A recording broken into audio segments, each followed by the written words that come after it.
G'day, it's Pete here and welcome to Hand of the Week. So this hand came from just a state night competition that I was playing, and there were like a couple of mistakes and odd choices that were made in the hand, but the end position that I got to, and I just really enjoyed the hand. Like the end part of it was quite good.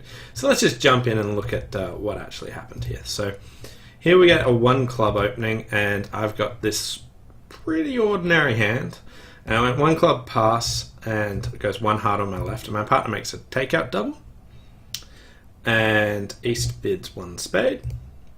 So I chose to bid two diamonds over this. So to show that, we have a spade fit here, but going into playing in a spade fit when the 4-1 break didn't seem particularly appealing. So I just thought I'd play in our 9-card diamond fit, bid two diamonds, and see what happens here. And then it went 3 clubs pass to me. Now I've got a void club, and it looks like we've got a good diamond fit. Spades aren't breaking well. Hearts aren't breaking well, but feels like competing to 3 diamonds was reasonable. It's kind of a bit marginal because I know clubs aren't breaking well for them, but like they might have a pretty big club fit. Anyway, the auction got passed out here.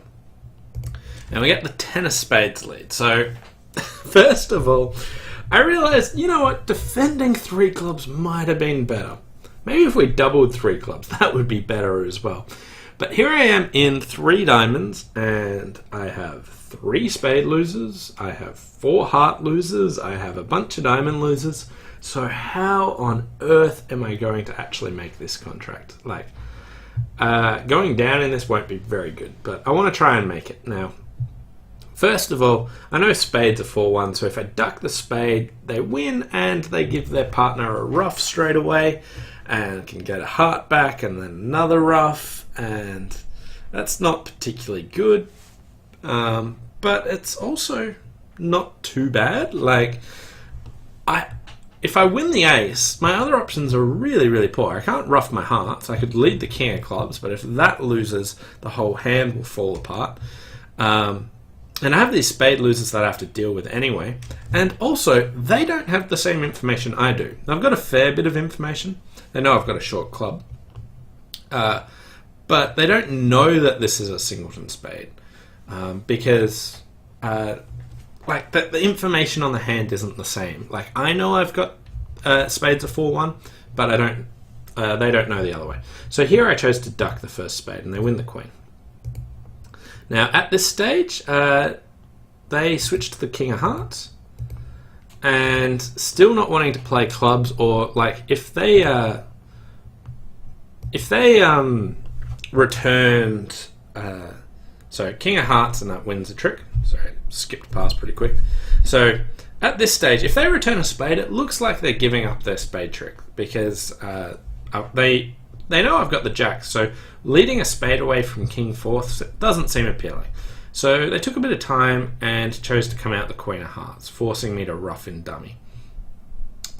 Okay, so this, like, I was happy with how the defense was proceeding at this time, but it's kind of awkward for them to do much about the hand at all. So now I chose to lead the king of clubs and pitch one of my spades. And they win the ace, and again now try and work out what they should do. And they figured that if they keep tapping me, they're going to shorten my trumps and they'll probably have some diamond losers. So instead of playing a low heart, they come out the ace of hearts, and I ruff this. So now my jack of hearts is good, but I've lost 3 tricks. I have a spade loser, and I have to deal with my diamonds as well. So at this stage, I played the queen of clubs just to see what information I got, and didn't really get much information out of this. But I'm now out of spades and heart losers, although my heart loser can get ruffed. So at this stage I cashed the ace of diamonds. So the ace of diamonds drops the 10. So the 10 is actually a really important card here, because it now opens up my options. Before I would have had to play for king doubleton diamond, but now I can play for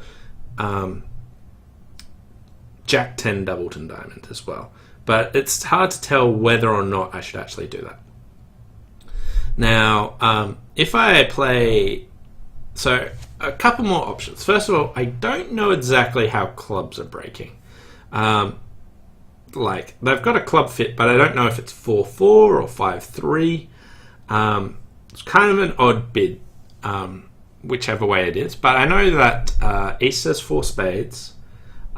East looks to have 3 hearts. Sorry, East does have 3 hearts. Hearts are 3-5. So West has 5 hearts. They've got 1 spade and probably 4 clubs and 3 diamonds. So it looks like East has 2 diamonds.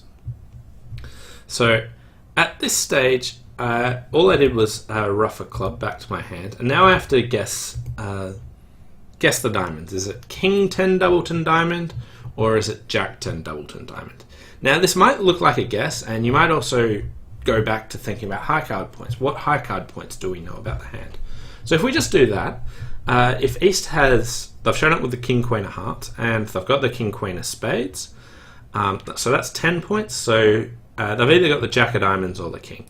Now, the Jack of diamonds would make it a pretty ordinary opening bid with just 11 points, but they are not vulnerable.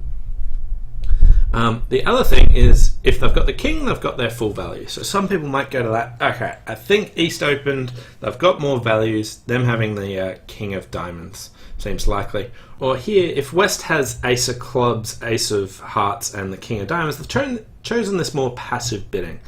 But there has been a lot of bidding, so with the 11 count they might bid that way. So people might assume that on that reasoning you should play the King of diamonds, play for East to have the King of diamonds.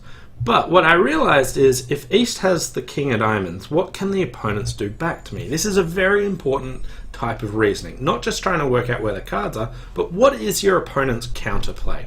So here, if East has King 10 of diamonds, if I just play a low diamond and they win the King, they can just play a spade and give their partner a spade ruff.